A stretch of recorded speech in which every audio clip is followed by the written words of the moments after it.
What is going on, everybody? Welcome back to the Blitz Angle tonight. I am Blitz Link, and we honestly got a great game here tonight between the Miami Dolphins and the Buffalo Bills. It was an absolute thriller. They came down to the end, and Tua Tagovailoa doing what he does in the fourth quarter and in close games, making a big time mistake. Obviously, you can't necessarily throw the entire blame on Tua as the Miami Dolphins defense. Zach Zeitler, just two guys that aren't doing too hot. Let's just say that. We're going to welcome in Dan and Andrew here as well. Both these guys are going to help me kind of talk about this Dolphins and Bills game. Let's just say there were a few different cases here where the Miami Dolphins had chances and ultimately weren't able to come up with a big time W. Dan, I'm going to start with you. What was the biggest takeaway from this game on the Dolphins side of things and why they weren't able to get the upset, completed here? Yeah, it was close. I mean, they played hard for the coach, man. I mean, all week we all been talking about how it's the end of the road for the coach Mike McDaniel, and they played hard for him, man. It was a close game. You just can't have those penalties. You can't rough the kicker or rough the punter in that fourth quarter. 10 minutes remaining, you're about to get the ball back to your offense. It was a huge turning point in the game. I thought they played pretty well up to that point. And once that happened, you gave Josh Allen a second opportunity, and that was a wrap. And then they had an opportunity as well. They were driving down the field, and then Tua threw an interception in the red zone. You can't do that against a team like the Buffalo Bills. Yeah, I think especially against the Bills, like you can't afford, uh, you know, to make mistakes like that. Andrew, what did you see in this one? Yeah, like the offense was clicking for like three quarters, probably like more than that actually till the very end. But yeah, those two turnovers from like week one and two, it kind of just came back to bite them. But yeah, also uh, like with McDaniel, like he's gonna obviously there's all this pressure on him.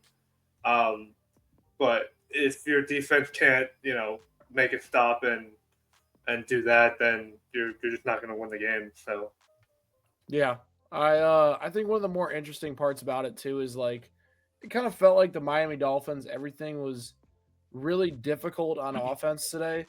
Even though they were moving the ball effectively, it just felt like nothing was easy. Like the chunk plays down the field, it wasn't there. It was always a third down where, Jalen Waddle had a really nice game in key situations. Tyreek Hill had a really good game as well. Ollie Gordon, we talked about that before the show, Andrew. He looked pretty good as well. Devon A. Chain has a very big role for this team. Like the thing I love about the Dolphins is that they have these playmakers that are just on this team that look really good as well, but it just holds them back. And I'm not even going to discredit the offensive line because this is a makeshift group and they played actually pretty well, I thought, tonight. But it comes down to Tua just not making the finite plays that he needs to make it with the game on the line. I think that one of the biggest plays is that Tyreek Hill comeback route that Tua is just not able to throw the ball over 50 miles an hour. He has a little bit of pressure and he just can't make that throw. He's wide open, and that's a big time statement throw right after a drive where you have the block kick penalty, you allow a touchdown. Having that comeback route for 15 yards and being able to hit him in stride says, okay, you guys scored. We're ready to go. We're ready to punch you right back in the mouth, and we're going to have a back and forward right there. It never felt like, you know, even when the game was tied, I never felt like the Miami Dolphins actually were going to pull this thing off because we all know how it goes in the fourth quarter. We've seen multiple Dolphins and Buffalo Bills matchups where it's just the game's close. Josh Allen has one drive in the fourth quarter. The Bills wind up taking advantage of it, whether it's a field goal or a touchdown, and two in the Dolphins, pee their pants and they just aren't able to capitalize on what they need to do. I do want to take a look at Buffalo's side of things, especially on that defensive side of the ball. Dan, I'm going to hand this one off to you. Are you concerned at all about this Bills defense? They've definitely had some leaks and cracks in their armor to start the season here on Buffalo's side of things. Yeah, I'm glad you asked because I do have some Oh, concerns. Because I mean we're comparing the Buffalo Bills to like the upper echelon of the NFL, and to me their run defense is very concerning. I mean, it's 3 weeks in a row they've given up over 100 yards on the ground. Coming into today, they were ranked 31st in the NFL rushing defense. So you're not gonna win playoff games if you can't stop the run and get the ball to Josh Allen. So I think that's a very concerning. aspect of their defense. I know Ed Oliver was out, Matt Milano, they're missing a few pieces, but they had him week 1 and they couldn't stop Derrick Henry. So that's just something to look out for the rest of the year is the Bills' run defense. See if it improves. I mean, that's the biggest thing that holds Buffalo back. Heading into the year, that was my biggest weakness on this roster was their run defense. And I constantly say this, and I know Andrew, like, frustrating, but like the Ravens match up so well with the Bills because they're able to run the ball well. It's just a matter of the fact that the Ravens don't close in that final quarter or at the end of games where they can't handle Buffalo because Josh Allen is able to take over and just take control of a game because he's that good. But I mean, Buffalo's rush defense is very, very concerning heading into a playoff atmosphere. And that's where you take a look at, Kansas City and Buffalo. We're going to get them in the playoffs for sure. The Chiefs might have the least efficient running game in the NFL right now. Sure, they played two tough teams, and that's part of it. But you face a bad run defense, and you have Patrick Mahomes. I think it's going to prevail where the Chiefs' run game does get going and makes it a little easier on their offense. So I think that is something to watch and monitor for Bills fans that you have to be a little bit hesitant about. I don't think an older Matt Milano, who wasn't as effective last season, is going to be the answer when he gets healthy. Ed Oliver was amazing in week 1. He's definitely going to help them. But like I said, there's a weakness on that side of the ball, and it's the pass rush paired with that run defense. It's going to cause a lot of these games where the Bills are in shootouts or it feels like they're much closer than they need to be. Sure, they could go out and absolutely dominate teams, like they did last week. But there's games like this where a team like the Miami Dolphins, on their last resort, they're reeling. They can stick in this game because they can move the sticks behind their running game, and they can do just enough on third down against zone coverage that makes them very effective. I will say this, though. I mean, Joe Brady is going to be a head coach in this league for a long time. I mean, this guy is an absolute wizard, what he's done to the Buffalo Bills. I don't know about you guys, but I remember a time where the Bills would run 5 wide receivers in an empty set with Josh Allen sitting back there, and it would be Josh Allen throwing the ball 40 times a game. If you told me this same version of Josh Allen today did that, 2, 3 years ago, I would laugh at you. I mean, the running game is so good. James Cook is so good in this system. It's short check down passes. It's, orbit motions off of RPOs. Everything is easy for Josh Allen, and he doesn't need stuff to be easy. So when a play breaks down, nothing's open. Josh Allen could go make a play. I love what Joe Brady's done. Andrew, I'll hand this off to you. Joe Brady, head coach next year, yes or no? Yeah, you gotta definitely consider if you're a team that is gonna about to fire a head coach, maybe Miami. I mean, like like everything's easy for Josh Allen, like you said. I mean, he's not having like the best numbers, but efficiency wise, like I don't want to like compare him to like Jalen Hurts, but like last year and like previous years, like he kind of doing what the system's letting him to do, and, but with Allen's escapability and improvisation, like he can make a play when it's needed and get that touchdown. So yeah, I mean for the Bills offense, it's kind of like all systems go. Like James Cook, like none of that touchdown regression stuff is happening because they're just feeding it to him, and he's making his impact well known as a receiver. So Yeah, I think the interesting part like is just they're able to do so much with the weapons that they have, and it's not a great group of weapons, but it's a deep group of weapons where they all have different roles and they fit well within the scheme. I mean, listen, it helps they have a great offensive line too that stayed healthy over yeah, this time, but those groups of weapons are, they're not going to be great guys that we look at, and say like this is a star in the league. They're a bunch of good players that fit well within the system. And I think Joe Brady does a good job of, finding a way for these guys to work within the system by having these type of plays where it's different reads and different options on RPOs, stuff like that. The short game is really good for Buffalo as well. I think it's only benefited Josh Allen's development, especially throughout his career. As far as a fantasy football outlook on this game, I think one of my bigger takeaways, and we talked about this, Andrew, is Ollie Gordon got that short yardage work in this matchup. I think it's going to be interesting. I think it worked better today what they did compared to last week. I think Devon A Chain running out there getting 90% of snaps is not something that can sustain. And Ollie Gordon mixing in there was nice to see. So I think Ollie Gordon, potentially getting some more short yardage work would be good for this team. I think we got to re-add him back off of waivers. I know everybody probably dropped him, but he's definitely new. We got Kyle in the chat. Is Andrew Kim new? Andrew's a goat that's not on stream much. Giants and Ravens writer. And then Dan is the goat. He's old reliable. We'll take it off to Andrew, the quote unquote new guy. What was your Yeah. biggest takeaway in fantasy football in this matchup? Yeah. So basically, HM's kind of like just like a every week must start player. Like him falling in like the second round because of that injury, like in the preseason and stuff. Like he's just getting like he doesn't even have to like be that good of a runner. Like he just gets peppered with so many targets. Like it's kind of like insane. Um, 7 catches, 29 yards. That's 9.9 points just off of receptions alone, which is nuts. Yeah. And then I guess, I was kind of talking about this on Twitter or whatever. Dalton Kincaid, I think they're trying to intentionally feed him like early because like last year in the playoffs, he kind of didn't show up and a few other seasons. So they're trying to get him going early, and I think that's benefiting them. Yeah. Dan, how about you? What are any fantasy outlook on this game that you kind of picked up on either side of things? Uh, let's see. No, I mean, I had Ollie Gordon in a few other leagues, and I was one of the few that dropped him because he wasn't getting any touches. I think he's a talented player. He was talented at Oklahoma State, so I wish he got more touches before I dropped him this week. But hey, maybe he'll turn into the red zone running back. He's a big back compared to Achan. So we'll see what happens there, and then obviously James Cook is RB1 in Buffalo. Just like Andrew said earlier, there hasn't been a touchdown regression yet. He had an efficient game, ran over 100 yards, and he had added 3 receptions too. So a solid night for James Cook.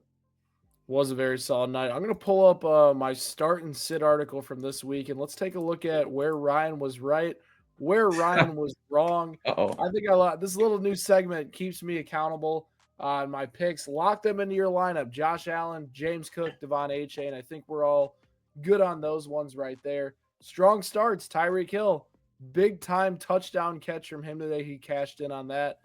Dalton Kincaid was another good one that had a really solid game today as well. I think the biggest part of Dalton Kincaid is that he honestly gets open. Like he's a pretty decent tight end. Like it's just about the volume of the Buffalo offense is never consistent, and it's so matchup based that you have to pick your poison with Dalton Kincaid. And it felt like this week I was willing to bet on him. So I said, you know what? Screw it. I'm starting Dalton Kincaid, and we are going after it. Is Tyreek Hill going to get traded? That is an interesting one for sure. I think it's more. I'm gonna say more leaning to know that it doesn't happen during the season than it does, even though the rumors are gonna be absolutely crazy before the deadline. I think the legal stuff is definitely something teams might be afraid of. I think the Miami Dolphins are gonna try to play as hard as possible, and I don't know. Dan, how about you? What do you think? Yeah, I think he gets traded. I think we get a trade. I keep saying the Chiefs. I think that's a little too obvious. Everyone's saying that. And then the sneaky teams I've been thinking are the 49ers and the Seahawks. But Yeah, I don't have any insider information. I'm just throwing darts out there. Andrew, how about you? Yeah, I mean, I would say like the Chiefs like just makes logical sense, but at this point, like I don't know. It would probably have to take Mike McDaniel getting fired, and then they have to do the whole like reset thing like pretty early for me because they're gonna still try to play hard off of this game, and like I guess we have to wait till like week 7, week 8 to see. But yeah, it's also like the trade compensation is going to be kind of interesting if he does get moved. Yeah, I think he's done a good job of earning more compensation for Miami than he does to hurt it. It'll be interesting to see how much the legal stuff will impact it. So yeah, we'll see what happens with Tyreek as the year moves on. Players to sit, Tua Tagovailoa didn't necessarily have a great fantasy day. Had 2 touchdowns, only like 100 something passing yards. So that one hit. Jalen Waddle, it did not hit. I was wrong about this one. He did enough to be viable. He had 14 points, not crazy numbers, but definitely worth starting. Um, yeah, I mean, he was really big tonight. And the interesting part about Waddle is he's a really good football player that he just doesn't get utilized. in this system enough. It's really unfortunate. They're kind of wasting a little bit of Jalen Waddle talent there in Miami. Joshua Palmer, I don't even know if he had a catch in this one. On the fence, we had Keon Coleman and Khalil Shakir. Both of them were on the fence because I thought one of them was going to do well. Looks like Khalil Shakir was that guy. Keon Coleman was not that guy. So a little like 5 for 6 for 8 or 5 for 7 or Not bad. 6 for 7 type hit rate. Yeah. So not too shabby on the little Thursday night start and sit article. If you guys are looking forward to tuning into that live stream, make sure you are locked in. Notifications on 10:30 Sunday. We go live. We answer all your start and sit questions for you guys in fantasy football. Well, Andrew and Dan, we're not going to end this show just yet. We got some more news coming out. Jaden Daniels looks like he might not be able to go for the Commanders this week. What are you guys thinking? How much could this impact it? I'll start with you, Dan. You're a Raiders fan. This could be a good get back game for them with Marcus Mariota under center potentially for the Commanders. Yeah, for a second, I thought you were gonna break some news to me that just came out because all day they've been. Has he been practicing? I forget now. No, Uh, he hasn't been no. practicing. He's been taking mental reps. Okay. Okay, because yeah, I'm getting them with the Cardinals confused, the 49ers. But yeah, I mean, if Mariota plays, I think the Raiders should be able to pull this game off. Uh, it'd be a big loss for the Commanders if Daniels can't go. I mean, I think that'd be huge that their offense relies on him. He relies heavily on his legs, and I'm sure it'd be a huge factor if he's able to run on Sunday. So I'm gonna play close attention to his health status because if Mariota wins, we should be able to win this ball game. Yeah, I think it'll be interesting to see, how the offense adjusts if Jaden Daniels is able to go in limited mobility. What they do to, Cliff Kingsbury on his end, he tries to make some adjustments, gets the ball out of Jaden Daniels' hands quicker. This offense hasn't been great to start the season. I know the Giants are a sneaky good defense, and the Packers, obviously, we know how good of a defense they are, so it's a better matchup for them. But I think Jaden Daniels' injury completely changes what they want to do on offense and how Yeah, explosive they can be with Jaden Daniels' legs. And obviously, no Austin Eckler is going to change some stuff without that veteran presence in the backfield. Andrew, we know your team has a big game on Sunday night, and we're probably not going to have you on the next episode. So we're going to ask you right now, how do you like the Ravens matchup against the Detroit Lions, and why are they going to beat the Lions? Well, based on history, at the very least, Lamar has a pretty good record against the Lions. But this matchup for this year can be interesting because I think the Lions could definitely like push back like way more than last year or the year before when they played. You know, they have the Gibbs and Montgomery rotation, and the Ravens' run defense kind of showed. Well, the Ravens' defense in general was kind of showed some signs of weakness, kind of like how they started off last year before they had that huge turnover in like week 8. Um, so I wouldn't be surprised if this is another like barn burner like Ravens Bills type game. But I think the Ravens offense has a slight edge over the Lions defense because I'm kind of iffy on how like I wasn't like moved by the Lions defense so far. Yeah, I think what, is an interesting stat heading into the matchup is Jared Goff, 728 passing yards, 0 touchdowns, 3 interceptions in all of his career matchups against the Ravens. Should be a plus matchup for them, especially since Detroit is going to be going on the road. I want to see Baltimore's defense step up a little bit. They've been a little bit, Yeah, 2 games, inconsistent showings on both of those games. I think it's going to be a good test for them. Can they produce against a good offense? Is this defense going to be one of the best units in the NFL? They have a chance to make a statement on Sunday night. Should be a very, very interesting game it's there. it's the But highest total of the week too. Just like it is. oh, Andrew It's actually, said, it's, fast. it's it Monday should be a night. shootout. Oh, yeah, Monday night. Sorry, Monday night. But 51.5, I think, is the total, right, Dan? Yeah, It's 53. I got it 53 and a half. 53 now? It keeps on going up. I Yeah, think you guys it's about wouldn't right. be able to guess the second highest total. Don't even look, Dan. It's the like Bears 40. and Cowboys, isn't it? Yeah, it is. It is the Bears and Yeah. Cowboys. Wow, 50.5 is what that total is at right 50. now. Should be a really high scoring game. Is that hey, we could get offensive fireworks we've been missing out on offensive fireworks for the last like 2 NFL seasons. So I Yeah. think it's time we get back to it. I don't know about you, but like it really feels like there's a correlation between the new kickoff rules and less touchdowns and less explosives. I don't know. You guys think there's a Really? conspiracy there? No, I think it's just Maybe. week 2.